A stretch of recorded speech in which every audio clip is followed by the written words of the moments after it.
I'm so upset. The obstacles in Sexy Hiking are unyielding, Are and that you makes the game actually uniquely kidding me? frustrating. But I'm not sure Jazzuo intended to make a frustrating game. The frustration is just essential to the act of Just climbing. okay. That. Why did that fling me to the side?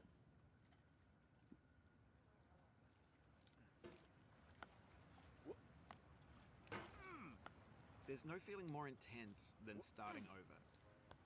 If you deleted your homework the day before it was due, as I have, or if you left your wallet at home and you have to go back after spending an hour in the commute.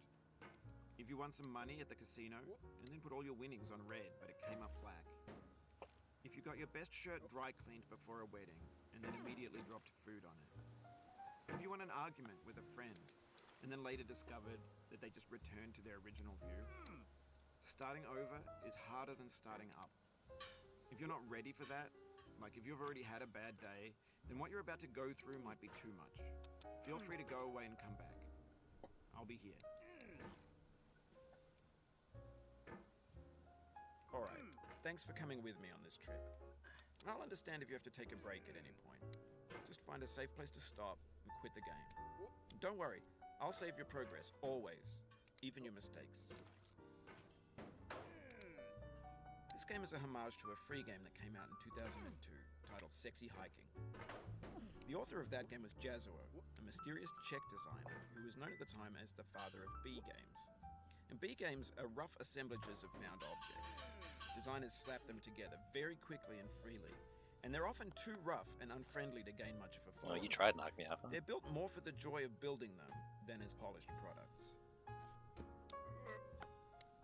In a certain way, Sexy Hiking is the perfect embodiment of a B game. It's built almost entirely out of found and recycled parts, and it's one of the most unusual and unfriendly games of its time.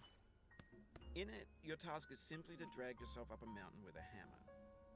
And that act of climbing, in the digital world or in real life, has certain essential properties that give the game its flavor. No amount of forward progress is guaranteed. Some cliffs are too sheer or too slippery, and the player is constantly, unremittingly in danger of falling and losing everything.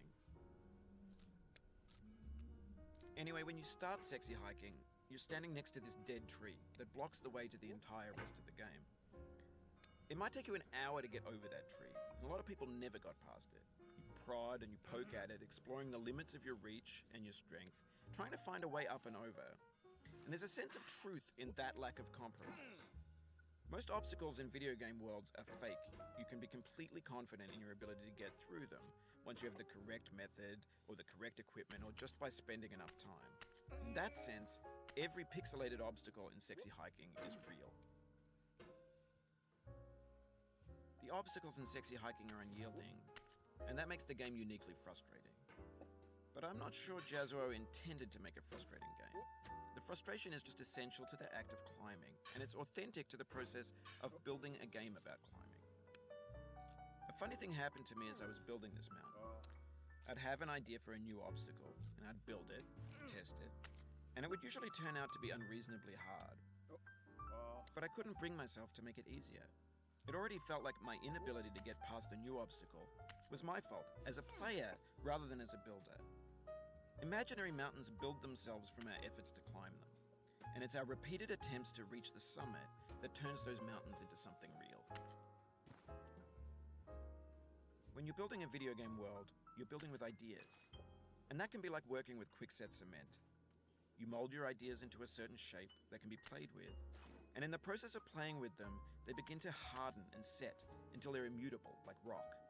And at that point, you can't change the world. Not without breaking it into pieces and starting fresh with new ideas.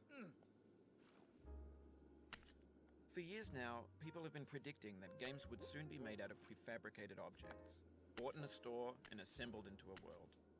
And for the most part, that hasn't happened, because the objects in the stores are trash. I don't mean they look bad or that they're badly made, although a lot of them are. I mean they're trash in the way that food becomes trash as soon as you put it in the sink. Things are made to be consumed and used in a certain context, and once the moment is gone, they transform into garbage. In the context of technology, those moments pass by in seconds. Over time, we've poured more and more refuse into this vast digital landfill that we call the internet. It now vastly outnumbers and outweighs the things that are fresh and untainted and unused. When everything around us is cultural trash, trash becomes the new medium, the lingua franca of the digital age. And you can build culture out of trash. But only trash culture. B games, B movies, B music, B philosophy. Maybe this is what digital culture is. A monstrous mountain of trash, the ash heap of creativity's fountain. A landfill with everything we ever thought of in it. Grand, infinite, and unsorted. There's 3D models of breakfast, Gen X's fanfic novels, scan magazines, green screen Shia LaBeouf, banned snuff scenes online.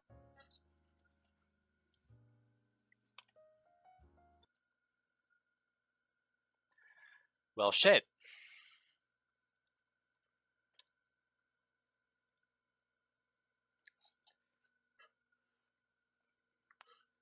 I might submit this, dude. I have the recording.